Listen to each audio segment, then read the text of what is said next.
tech's getting really bad. Getting really hammered. Yeah, it's not having a good day. It's losing its like integrity. Mark, you talked about in the panel working on Lord of the Rings, and you kind of wanted to leave the industry in like that particular genre, like something better. With something like the Quest, I mean, it's really exciting, really popular. Do you see this like as a live, immersive, like pop-up event in different cities, or? Oh, we would love nothing better than to do a live, immersive experience, and we have talked about it. I mean, to do something. The great thing is, only with a partner like Disney could you really do it justice. But that would be. We've dreamt of that for a long time, because then you could have more real people. Get to have a better experience. It is a little capital intensive. Yes. Yeah. Because in order to make it not a high-end Ren fair, like you really want it to have something that's unique. Right.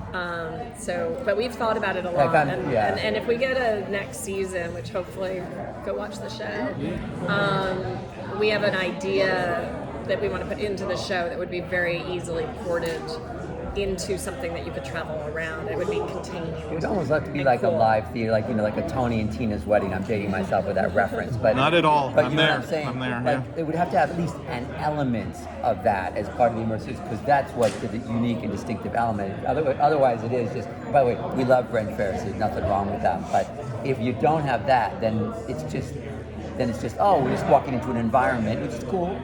But when you guys started working on the reboot of this, talk about the decision to change the things that you did change, mainly going from using adults to using teenagers. Actually, not really. Sort of the biggest change is not even the kids. The biggest change is that you'll see this is a true scripted reality hybrid.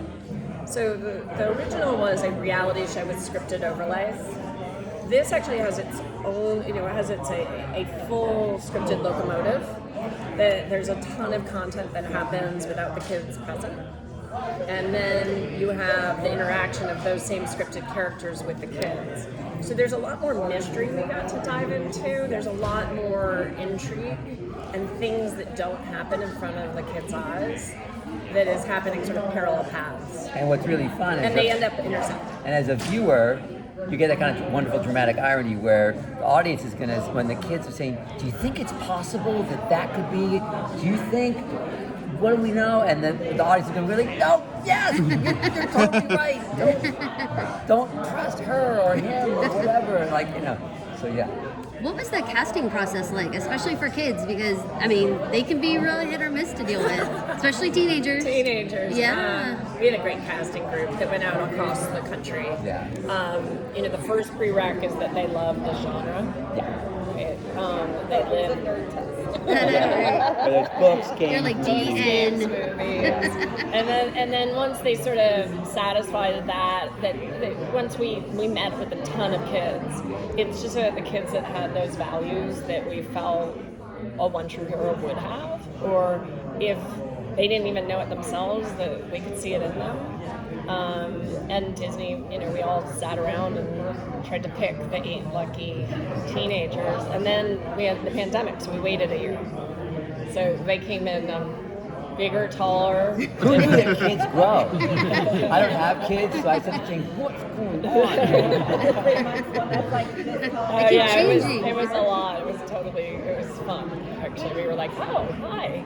Coming from Lord of the Rings, which created this world, transformed New Zealand into Middle Earth, was the money on the screen, because just in the trailer, you could see this is a production. Was that a requirement for you guys to get involved and move forward, or just a happy accident of working with Disney that they were willing to?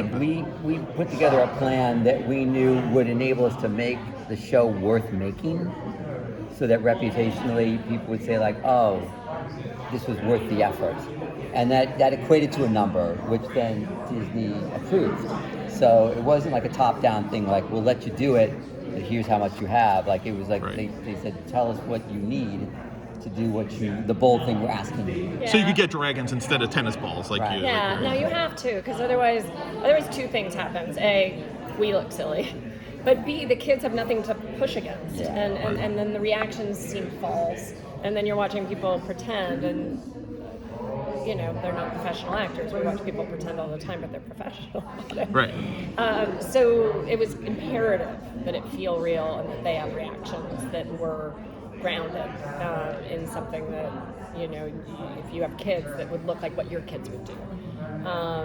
And Disney was a wonderful partner. They see this as a brand new form of storytelling that is important to their mandate.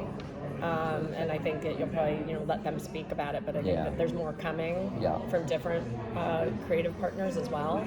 So we find it really exciting. Which the pandemic changed the timeline, I'm sure, a lot from the original. So from the very first concept for the Disney Plus show to the end of editing, what was that timeline like? Oh my God, it was weirdly, let's see, it was a year before the pandemic that we had our first meeting, right? We were supposed to shoot in July of 2020, so we put a pause, obviously, and then in August of 2020, they called and they said, we still want it. But you have to make it here. It's somewhere nearby. So this is good fun inside baseball stuff. So we were supposed to shoot it in December of 2020, and a wildfire tore through Calistoga and burnt part of our set. And there was a bit of like, we waited through a pandemic, and then this happened. And God bless Disney, they like kept sticking by us. So we moved it to January, and then Omicron just like skyrocketed. So then we moved it to February 2020. So it was a year ago that we made it. So I guess, what is that, 4 years? 3 years? 4 years? 3 years? Yeah. Something like that. Well, congratulations on working on script and just like from development all the way through to the finish of post-production. Like, this just seems like just such a huge accomplishment. So congratulations. Thank you. Can you talk a bit about like what it was like to have this hybrid on the production side? Like, you have writers, but you also have field producers and then story producers in post, and like a little bit more about how all those teams work together and how it all came together. It was kind of, you know, you saw it, I don't know if you watched the panel, but we all get along really well. We really like each other, we respect each other, we're fans of each other's content, so that always helps. So that sort of trickled down, and we made sure, you know, we world built first, like what's going to happen in Everealm in this season generally. What are the stakes? Who are the bad guys? Who are the good guys? All the basics, and who are the characters that we're going to do, and then worked with all of us, including Disney, to flesh that out. And then once we were on set, the field producers and our world builders sat watching the screens together. And when the world builders were like, oh, you know, one of the kids just said this thing, let's write that into one of our scripted scenes so that the scripted characters are talking about the kids. And we kept doing that, and actually there's several moments where we just pulled audibles.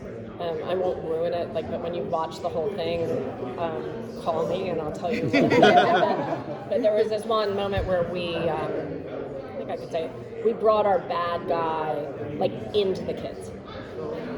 And we did it through technology that we had available, but we brought it right to their doorstep. And we weren't going to do that. That was not part of the plan, but we were like... But something happened that made it... Yeah, they were like taught. It was just, they were sort of a little bit disconnected, and we just put her right in there. So it was fun. And they were like, what is happening? And yeah, it was pretty fun. That's cool. Are you able to talk about the storyline at all? We know these kids are called, they're chosen to go into class. What's the story? Well, Everealm's sort of spiritual center are the Fates. And we're introducing a new concept, which I guess I probably shouldn't say, but they're sort of the anti-Fates. Right. And this has been a lifelong, eons long battle between good and evil, and the balance is starting to shift in the wrong direction, and the Fates call the kids to bring them in to unleash an ancient prophecy. And the kids have to, Elise talked about this a little bit, have to put together an ancient artifact in order to help find out who the one true hero is and who's going to be the one to vanquish the evil sorceress to go. But one thing that's a thematic that's not oversharing is like, this prophecy is old, and not everybody in Everealm subscribes to it anymore. some do. So it has parallels to our own circumstances, like, you know, and so that alone sets up a dynamic that's interesting. So you guys were trying to do a lot of this stuff on the fly, like you're saying, but you're trying to integrate things like practical magic moments and challenges and stuff.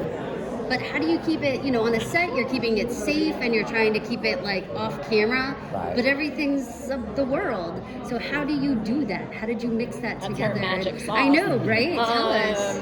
It's, you know, look, we did a version of it before, which helped, so we knew how to work with each other.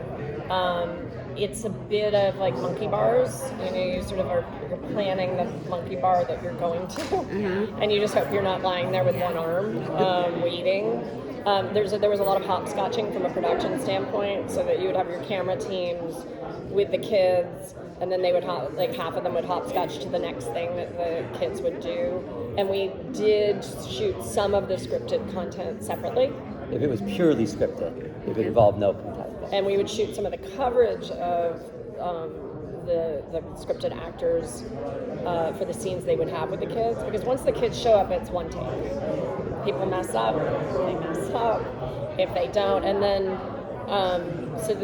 we would just bank as much content as we could. And that was, I guess, I don't know if that answers. Yeah, no, I mean, I was just thinking the whole time of like the safety aspect of practical magic and it not being like a tight set of kids running around. Yeah. Like, how do you do it? Yeah, I mean, you know, I think that there is, we built in stop downs into the storytelling, right? So there's stuff that happened to the kids that was never on camera. Right. So we would build in, like Mark said, it's the biggest surprise party that you've ever thrown for anybody, because we would know they need to be stopped down. So how would we stop them down, and what are we having them do? Yeah. And so we came up with activities that they would do while we were getting cameras and everything in They were all place. consistent Nice. with the storytelling, but they weren't necessary to be on camera at the end to make the story work.